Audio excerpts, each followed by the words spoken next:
और ऐसे में दिव्या, अब यहाँ पर क्योंकि एक तीर से दो निशाने साध रहे हैं, बजट के जरिए भी कहीं ना कहीं बीजेपी पर निशाना साधते नजर आते हैं जब मिडिल क्लास के लिए 7 मांगे केंद्र सरकार के सामने रख देते हैं। और दूसरा, दिल्ली चुनाव को लेकर तो टेंशन यहाँ पर दिख ही रही है।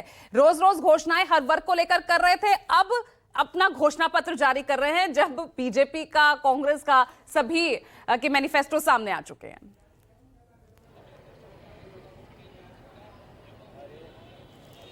बिल्कुल, देखिए पूजा, ये जो हफ्ता है वो एक तरीके से आखिरी हफ्ता मान सकते हैं दिल्ली विधानसभा चुनाव के मद्देनजर, क्योंकि ये गेम चेंजर भी साबित हो सकता है। और यही वजह है इस वक्त राजनीतिक पार्टियां जितने नूरा कुश्ती कर सकती हैं चुनाव प्रचार को लेकर, अपनी अपनी बातों को वोटर्स तक पहुंचाने को लेकर वो पूरी तरीके से करेंगी, क्योंकि इस वक्त जो प्रभावी तरीके से वोटर्स तक बात पहुंची तो फिर मतदान उन्हीं के पक्ष में होगा, ये सभी राजनीतिक पार्टियां जानती हैं। लेकिन अब कहीं ना कहीं जो पैटर्न दिख रहा है चुनावों का वो ये है कि जिन मुद्दों से शुरुआत हुई थी चुनावों की, अब उनसे थोड़ा सा भटकते नजर आ रहे हैं, क्योंकि अब जातिगत और सामाजिक समीकरणों को भेदने की बारी है। अगर आप देखिए, इस वक्त दलित की बात की जा रही है, इस वक्त हिंदुत्व की बात की जा रही है, इस वक्त मिडिल क्लास की बात की जा रही है। जिस मिडिल क्लास की बात कर रहे हैं उसका दिल्ली में 67% है प्रतिशत, यानी कि आप सोच के चलिए कि वो मिडिल क्लास जो सबसे ज्यादा वोट देता है उसे क्या मिलता है वो भी समझ लेते हैं, क्योंकि अभी तक जितनी भी घोषणाएं हुई हैं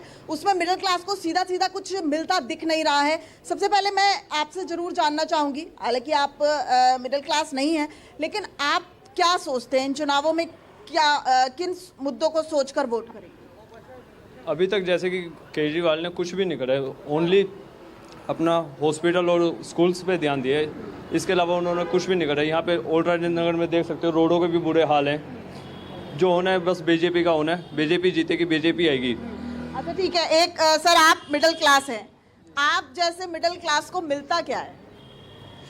बाहर के लोग हैं, हमको पता नहीं है यहाँ का। नहीं, आप ये बताइए, आप लोगों को कोई एक्सपेक्टेशन है किसी राजनीतिक पार्टी से? आप लोगों को सीधा कुछ मिल पाता है? पानी, बिजली, इन सब की कोई सुविधा? कुछ नहीं मिलता, कुछ नहीं मिल रहा है। अभी तक कौन सी राजनीतिक पार्टी आप लोगों की उम्मीदों पर खरी उतरी है? बीजेपी। कैसे? बीजेपी ने बहुत अच्छे काम किए हैं। बहुत अच्छे काम किए हैं, कैसे? जैसे लड़कियों के साथ में वो होता था, क्या नाम है, जो गुंडागिरी होती थी, बदमाशी होती थी, मतलब यूपी मॉडल। हाँ जी। आज के टाइम में ये कुछ नहीं है। अच्छा ठीक है, थोड़ा सा मैं और आगे जाती, क्योंकि यहाँ पर देखिए चाय की बहुत बड़ी दुकान है, राजेंद्र नगर ये विधानसभा पड़ती है, और यहाँ पर एक बहुत बड़ा तबका जो है वो नौकरी पेशा भी है। यहाँ पर पास में ही गंगाराम अस्पताल है, एक बड़ा अस्पताल है, वहाँ पर बड़ी संख्या में लोग जो आते हैं। सर, आप जैसे लोग दिल्ली के चुनावों से या कौन सी राजनीतिक पार्टी अभी तक आपके मुद्दों पर बात कर पाई? मैं सोनीपत से हूँ, हरियाणा से, दिल्ली से नहीं हूँ। अपने बेटे का इलाज कराने के लिए आया था। अच्छा, तो मैं क्या मुद्दे बताऊंगा दिल्ली के? तो हरियाणा से आप दिल्ली इलाज कराने आए हैं, वहाँ कोई अस्पताल नहीं है क्या? मैम 2019 से यहीं से चल रहा था इलाज, 19 से स्टार्ट हुआ था, तो बीच में जरूरत पड़ी कि ठीक है सब, अब जरूरत पड़ी तो अब दोबारा आए हैं यहाँ पर इलाज कराने। ठीक है, कोई बात नहीं। आप हरियाणा से दिल्ली आए हैं, दिल्ली में क्या माहौल देख रहे हैं? क्या हरियाणा में कोई बदलाव हुआ है? बीजेपी की सरकार जब आई है इस बार, तो क्या कुछ बदला है वहाँ? दिल्ली में कहाँ ही है, हरियाणा में? हरियाणा में नहीं, वैसे का वैसे ही है। वैसे का वैसे ही है। तो आपको कौन सी पार्टी से उम्मीद है? सारी एक जैसी है। सारी एक जैसी है। ठीक है, चलिए कुछ और लोगों से बात करते हैं। सर, आपसे बात करूंगी मैं। आप उत्तराखंड के हैं, चलिए यहाँ पर कुछ और लोग हैं। सर, आप तो मध्य प्रदेश के हैं। अच्छा, ये जो आप गरम गरम समोसा खा रहे हैं, थोड़ी सी मैं बात करूंगी। अच्छा, एक महिला मुझे यहाँ मिल गई है।